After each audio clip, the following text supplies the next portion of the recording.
Saludos, saludos, bienvenidos nuevamente a Contigo en la Educación, un podcast de SM y de la Fundación SM. Soy María Mercedes Grau y les doy la bienvenida a esta iniciativa que llevamos ya un tiempo realizando como una contribución a la sociedad sobre lo que está ocurriendo y lo que se está haciendo en la educación en este tiempo. Estamos en un tiempo de convergencias, un tiempo a veces de emergencias, un tiempo a veces de reinventarnos. Estamos en el tiempo en el que acaba de salir un informe muy importante de la UNESCO que se llama Los futuros de la educación, o se le ha puesto ese nombre.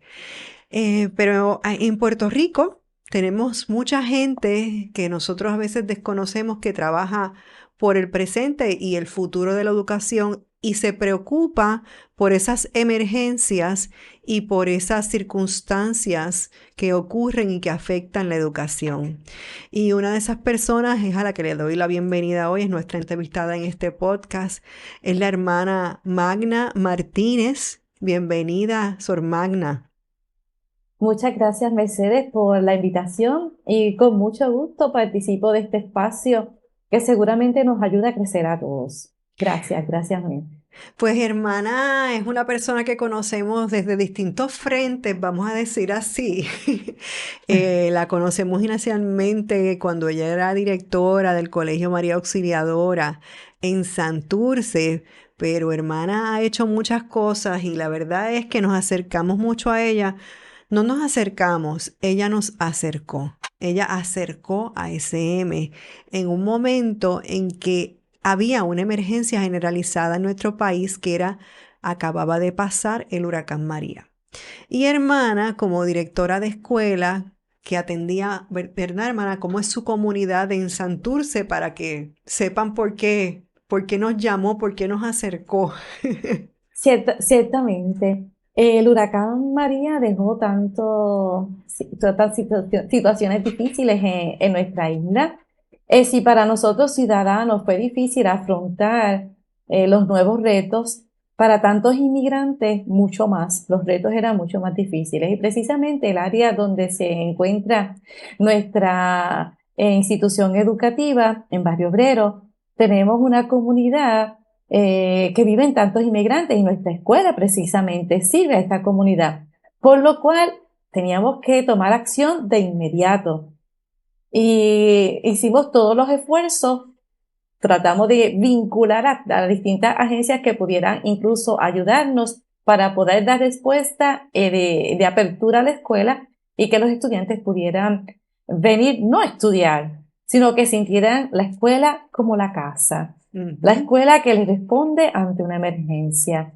La escuela que se hace un espacio de alegría, de encuentro, de formación, de seguridad.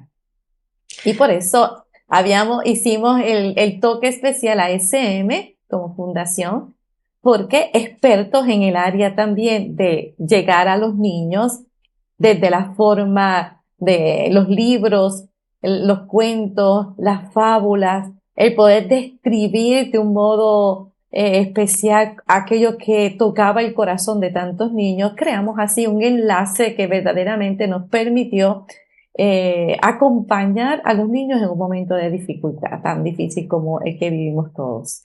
Hermana fue una de las cientos, si no miles de directores de escuela puertorriqueños que tuvieron que, en buen español boricua, resolver Sí.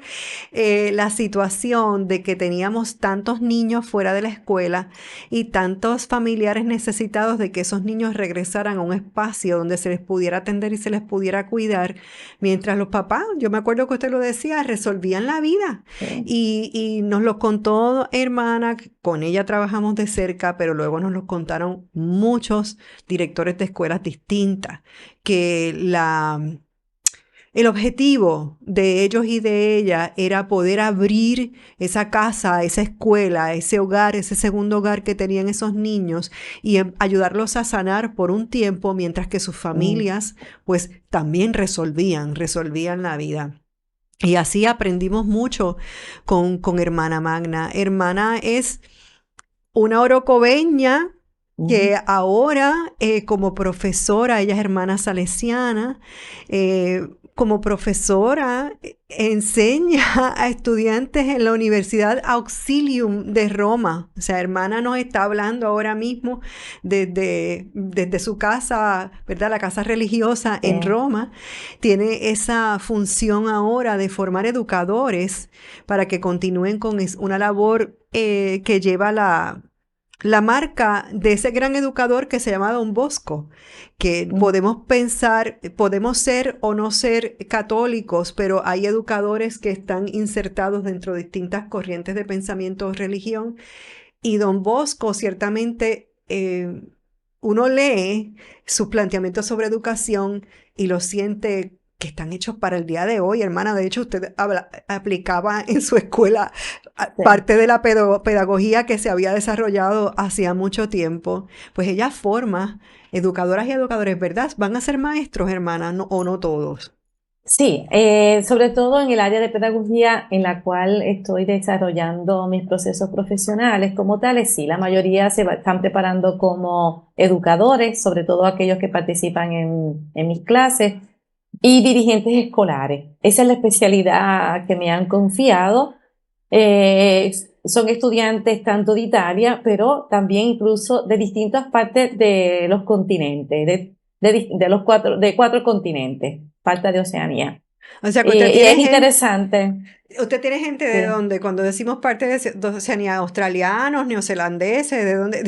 Sí, tengo del continente africano, tengo del continente asiático, ciertamente del continente europeo, y del continente americano. Muy bien. Tengo estudiantes de distintas áreas. Es interesante poder encuadrar una clase de metodología, de pedagogía, de procesos organizacionales, de evaluación desde distintos ángulos en los que se vive la educación. La educación es la misma, pero el modo como viene implantado se enriquece con la diversidad de que han vivido los estudiantes en su proceso personal y que ahora se forman para ser multiplicadores Mm. de la educación. Y sí, es una experiencia La sumamente verdad interesante. es que como de oportunidades, el ser educador desde distintos puntos de vista en distintas áreas, como hablábamos antes de comenzar el Sí, podcast,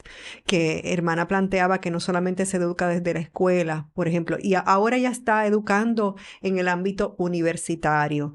Antes, como muchos directores o maestros, pues dentro del ámbito de la escuela, pero cuando uno cree en la educación, uno puede ampliar esas áreas. Por ejemplo, lo que me comentaba ahorita de trabajar en barriadas, de trabajar en otros espacios que no están institucionalizados, vamos a decir. Sí. exacto, porque, o sea, la vocación de educador te marca la vida, o sea, no es un trabajo, es una misión. Y al mismo tiempo, educar se hace en los distintos espacios, sean los espacios formales como en la escuela, pero también en los contextos no formales, como es el tiempo libre, que precisamente el tiempo libre requiere que nosotros educadores podamos tener alguna huella especial para ayudar en la formación de estos niños y de estos jóvenes que los podemos encontrar en esos espacios. Y sí, he tenido la oportunidad de poder colaborar en distintos proyectos en Puerto Rico, sea en Caguas, en la barriada de Morales, donde pude estar por 5 años y he tenido una experiencia que me permitió crecer tanto. Igualmente, durante el tiempo que estuve tanto en Orocovis como en Barrio Obrero, en Santurce, no solamente me dediqué a la escuela, que era la misión principal. Siempre hubo un después de la escuela, un proyecto adicional para responder a la comunidad del entorno, para responder a otros niños y jóvenes que requerían también de ese acompañarlos en los procesos de crecimiento, en los procesos educativos. Y es Y interesante cuando se puede educar desde distintos ámbitos. Sí, Incluso yo recuerdo que usted tenía una especie de escuela para padres porque o hacían algunas iniciativas porque habían descubierto que algunos padres no sabían leer y sí. trataban de atender esas necesidades también. Sí, para ese proceso aprovechamos las distintas agencias que ofrecen los servicios, pero eran desconocidos por aquellos que necesitaban el recurso.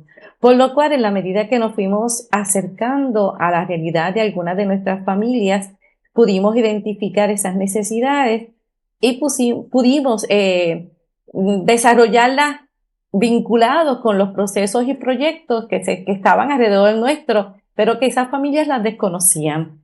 Así que hicimos como mediadores, descubrir cuáles eran las necesidades, buscar vínculos para poder desarrollarlo y crear esos procesos de unidad.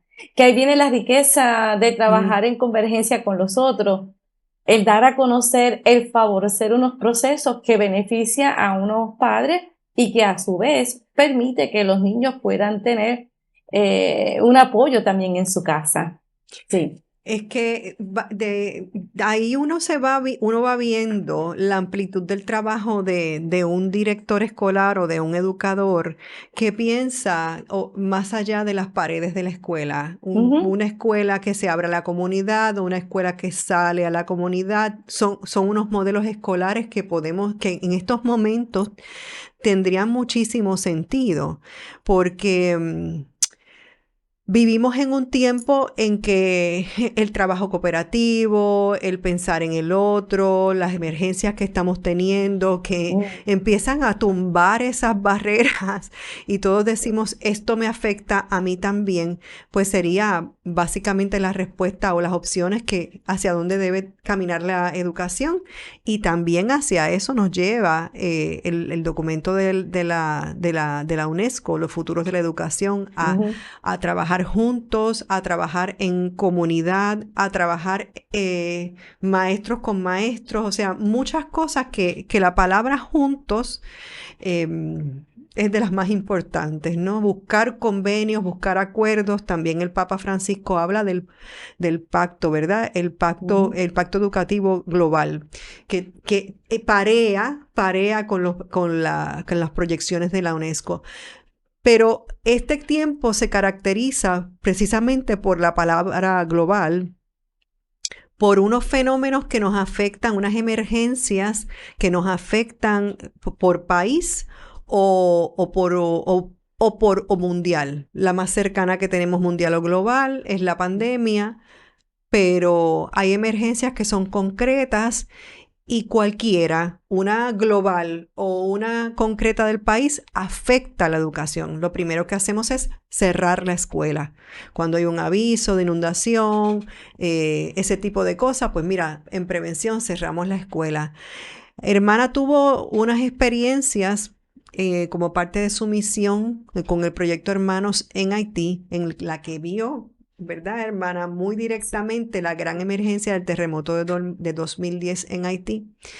Y luego repensó muchas cosas y, no sé, Wilton, si se ve, si tú me dices cómo se ve, este manual que ha resultado de una tesis de investigación que hizo hermana y que fue publicado por la Fundación SM. Lo trabajamos durante un tiempo para que sea de fácil lectura.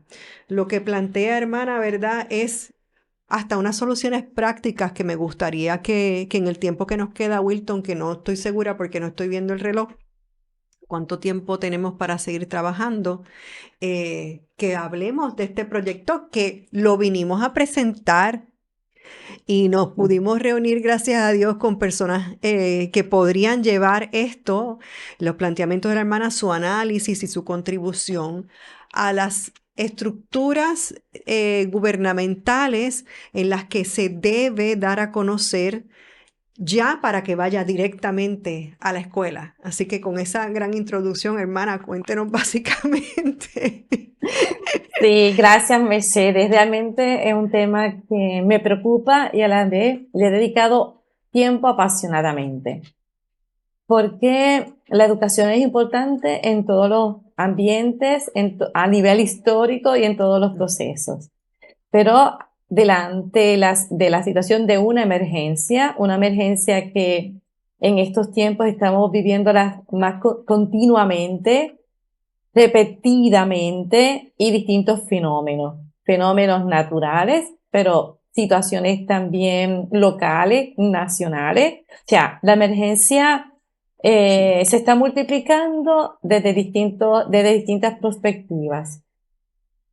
Por esta situación debemos identificar, ¿y la educación? ¿Qué papel desempeña delante de una emergencia? ¿O qué participación le damos a la educación en una emergencia? Sería la palabra justa, el proceso justo. Lamentablemente se transforma en una víctima. Ujú. La educación se convierte en una víctima. ¿Y por qué razón? ¿Y por qué esta expresión? Porque cuando ocurre una emergencia, se cierran los procesos de la educación, iniciando con los procesos internacionales. Parto de ahí. Eso es importante que lo veamos. No Sí, solamente cerramos las escuelas en Puerto Rico cuando pasa algo. no. Bueno, por un rato hay que cerrarlas porque no vamos a dejar que a los niños les pase cualquier cosa de camino a la escuela o que si la escuela está en un lugar que es vulnerable, tenemos que cerrarla o tenemos que cerrar zonas. Eso de entrada, ¿verdad, hermana? Lo aceptamos porque Sí. hay unos momentos en los que se está resolviendo para proteger la vida humana.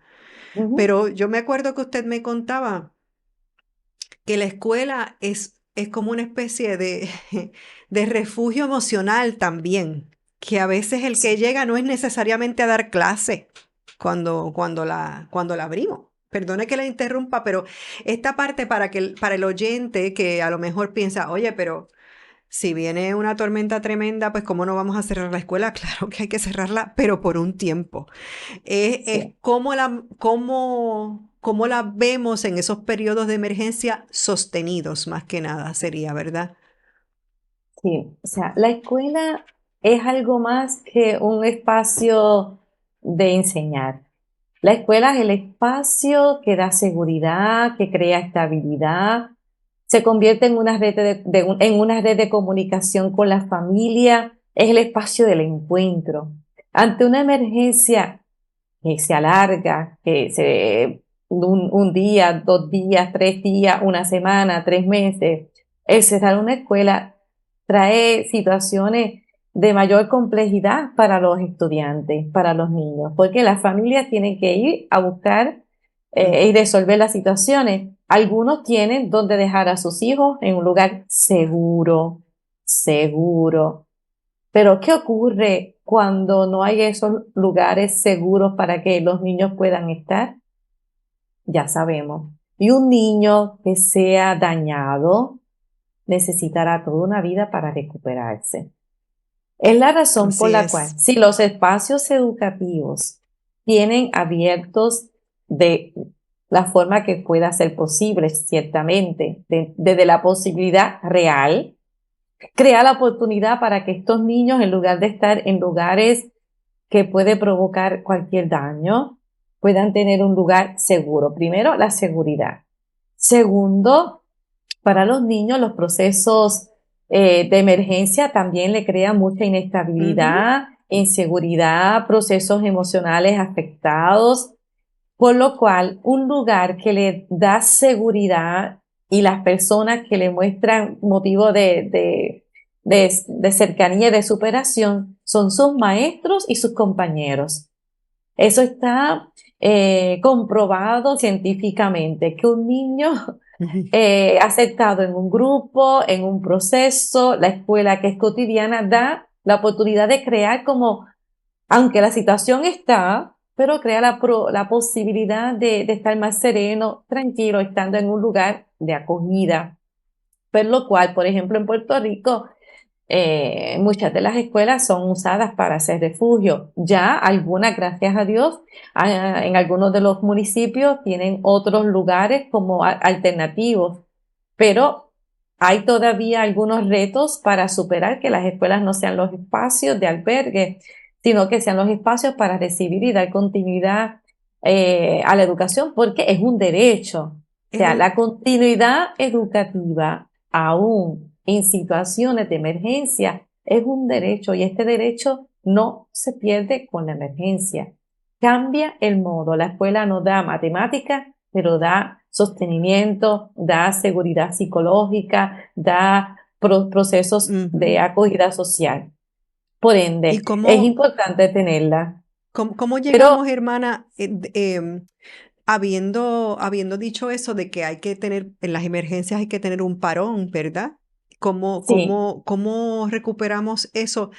Y lo importante que usted plantea, que no lo podemos mirar como una falta a ese derecho de la educación que tienen los niños que es solamente en Puerto Rico, que lo vemos multiplicado en el mundo, en el mundo. pero si las estructuras que manejan, toman las decisiones acerca de cómo se trabaja con la educación en esos tiempos, y o quizás los sistemas educativos, el privado, el público, las distintas escuelas que están organizadas, ya sea en barrios o cercanías, no tienen unas ideas de cómo salir de eso. Ahí es donde usted ha dedicado tanto tiempo parte de su tesis doctoral a plantear cómo solucionarlo. Y de mi parte también y de la fundación decir y recalcar que esta investigación de usted como educadora puertorriqueña, orocobeña, es una investigación que impactaría organismos internacionales si Ujú. buscamos, si seguimos un modelo, pero ese modelo se tiene que transmitir y se tiene que dar a conocer. Ese es el objetivo de grabar este podcast, tratar de llevarlo a las personas, ¿verdad?, que toman las decisiones en nuestro país y luego Al veremos para menos, dónde. sí. Cierto.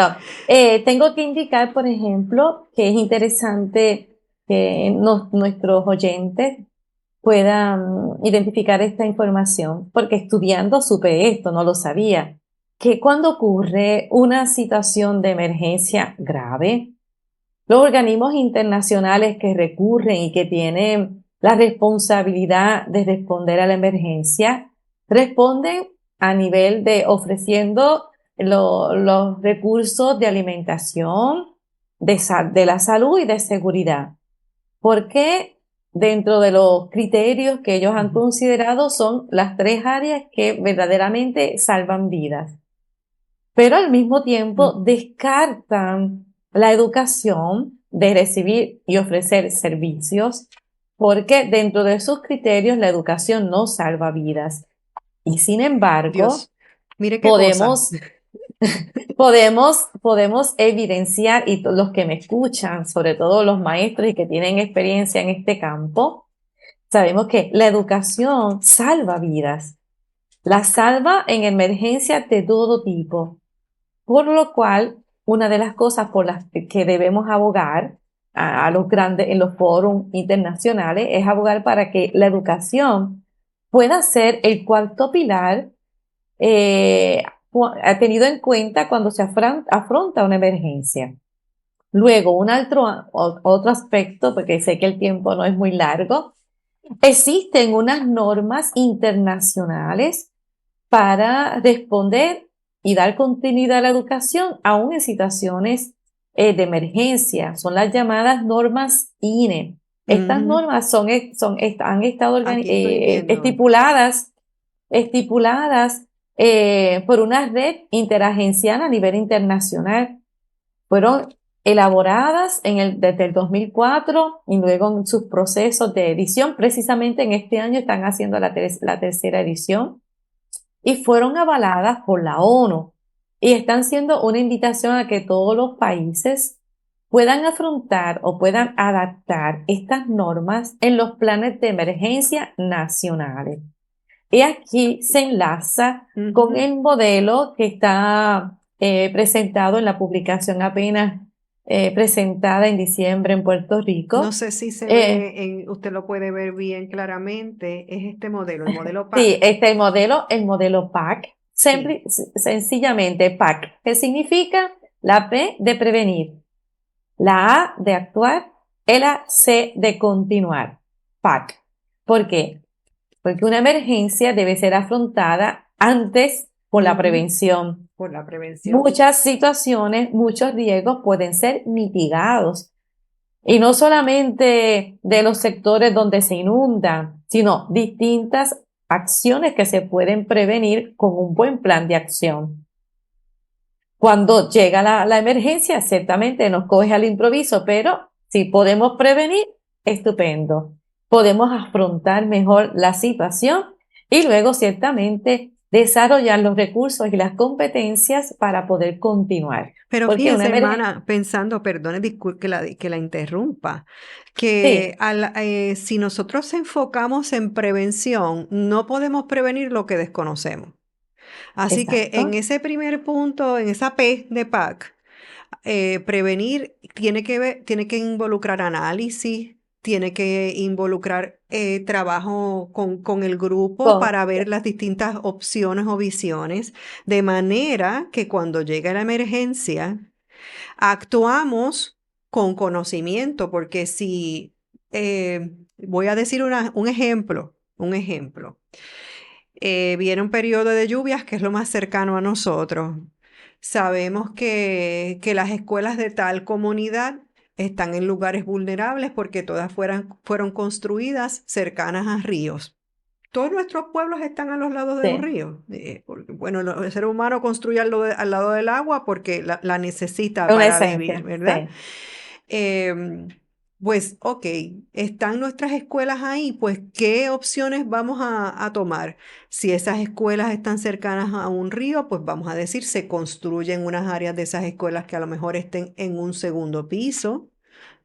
Se invierte, se previene, ocurre la inundación, puede que la escuela alrededor quede un poco anegada, pero a lo mejor nosotros los estudiantes pueden seguir tomando clases en un lugar alto. Eso es un ejemplo bobo, pero ilustraría que si sabemos dónde estamos, cuando hay emergencias climáticas que son cada vez más comunes, pues podríamos responder a ellas no protegiendo la educación, no cerrar por tanto tiempo. Eso es en una localidad, una sola escuela o Sí, un pueblo.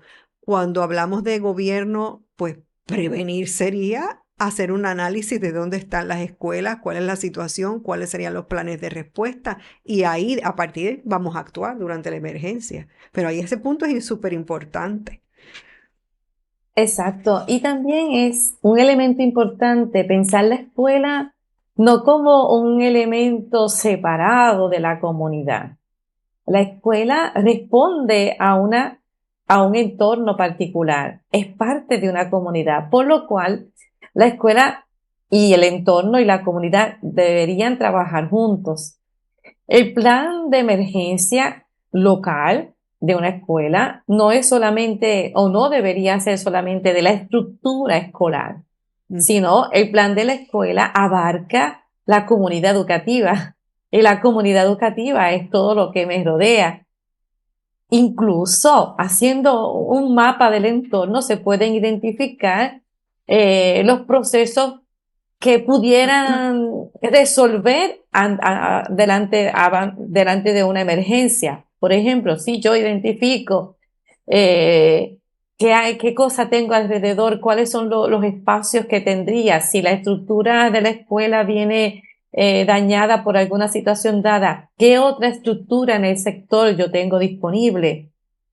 Ya hablado, o sea, son procesos que la comunidad debe trabajar juntos, por lo cual un plan de emergencia no se debe, no debería ser hecho solamente, por ejemplo, por el municipio. El municipio desarrolla el plan. No, el municipio desarrolla las líneas generales junto con las comunidades y las comunidades vinculadas entre sí. O sea, no es que cada uno cuida su parcela. Nosotros tenemos que cambiar ese estilo de trabajar. Mi parcela está bien y está todo hablado, como decimos en el campo. No, no, no, no. Delante estos grandes retos de emergencia, tenemos que afrontarlos como comunidad. Tenemos que enfrentarlos como comunidad vinculada al municipio y municipio vinculado al Estado, a Ujú. la nación. De esta forma, si nosotros podemos vincularnos, trabajar en esta unidad del alto, el plan de emergencia nacional que convierte a la educación en un actor protagonista, activo, no pasivo, porque en los planes nuestros me consta que la educación está presente, pero cómo está presente ya requiere de una reflexión particular. Un plan nacional que pueda responder a la realidad del país, pero al mismo tiempo, contemporáneamente, tenemos que tener una comunidad activa que, junto con la comunidad educativa de la escuela, las agencias alrededor crean, afrontan un plan de emergencia común. O sea, el trabajar en alianza, el trabajar en pacto requiere romper muchas barreras que tenemos. Trabajar en común, afrontar la emergencia en común nos da fuerza y podemos superarlo. ¿cierto? Y hablamos de los fenómenos naturales, pero Ujú. tenemos distintas emergencias en Puerto Rico que si fueran afrontadas como comunidades y comunidades vinculadas al municipio, seguramente el estilo de vida de nuestras comunidades puede transformarse. Sí, es Yo cierto. tengo el sueño de poder ver alguna comunidad viviendo un plan de emergencia con divisos, que lo vivan como Hay comunidad. que ponerlo a correr entre las escuelas y hacerlo, comunicarlo entre directores particulares. Sí, Como usted dice, hay distintas emergencias. Están también las emergencias, por ejemplo, de criminalidad, escuelas que viven muy vulnerables a situaciones de criminalidad, que tienen sus planes sí, de defensa en el momento. Pero lo que dice usted de involucrar a la comunidad como para guardar la escuela, para preservarla como ese espacio de que el niño, fuera de la emergencia social perenne ujú, en la que vive, cuando entra a ese lugar está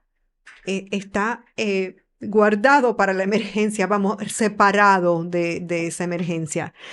Hermana, se nos acabó el tiempo, no sé, quiero que cierre de alguna manera sí. llamando a la acción, así como está diciendo ahora. Muy bien, claro. Con mucho gusto, sobre todo tengo la esperanza que Nino, con quien tuve la oportunidad de Se encontrarme, refiere a Nino eh, Correa, sí, sí. sí, Nino Correa, en nuestro, de verdad, roble especial que nos ha ayudado a afrontar tantas emergencias desde tantos años, un hombre de tanta experiencia y que convergemos en la misma idea, en la misma estación, como decimos. Hablando, él decía, me gustaría empezar la experiencia con una comunidad y con un municipio, sea esta oportunidad para dar un toque de recordatorio, ¿no? De este compromiso, porque en Le nuestros vamos a tiempos mandar el va la podcast palabra. especialmente a él y al secretario de Educación, a los agentes que toman Sí, decisiones en las estructuras sí, altas del gobierno, porque sí, tiene que ser un esfuerzo comunitario, pero aquí comunitaria. tienen que haber muchas guías, muchos puntos de contacto para lograr que el derecho a la educación no sea Sí, vulnerado por el mismo Estado sin querer, porque sí, muchas veces es simplemente por proteger la vida humana y luego se pierden otras cosas. Ok, en el momento protegemos, pero cuando salimos de ahí, ¿cuál es el plan? El plan aquí de actuar, donde caemos en el exacto. segundo punto del PAC. Sí. Y para crear, ¿cuáles van a ser los espacios que acogen a los niños cuando ocurre una emergencia? Y una emergencia, la que sea. Pero una institución educativa debe tener un plan inmediato para crear espacios. Espacios de acogida para los niños, sea la emergencia que sea.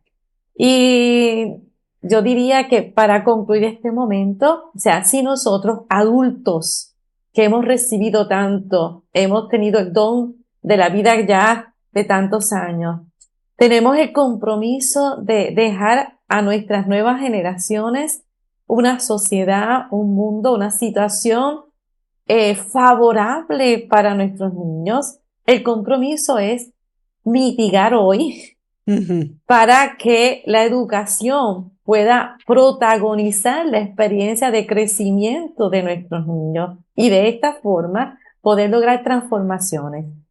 Si nosotros nos unimos y no trabajamos cada uno para su parcela, vulgarmente hablando, podemos hacer esos procesos, pero requiere de mirar juntos a un mismo horizonte, pero no solamente mirar, pensarlo, soñarlo y sobre todo quererlo, quererlo. Y eso nos va a dirigir a una acción conjunta, a una acción en red, a una acción de alianza. Tenemos que hacer comunidades que educan en alianza. Muchas gracias, Mercedes.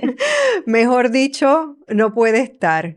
Gracias, hermana. Gracias a todos los que escuchan Contigo en la Educación, un podcast de SM y de la Fundación SM.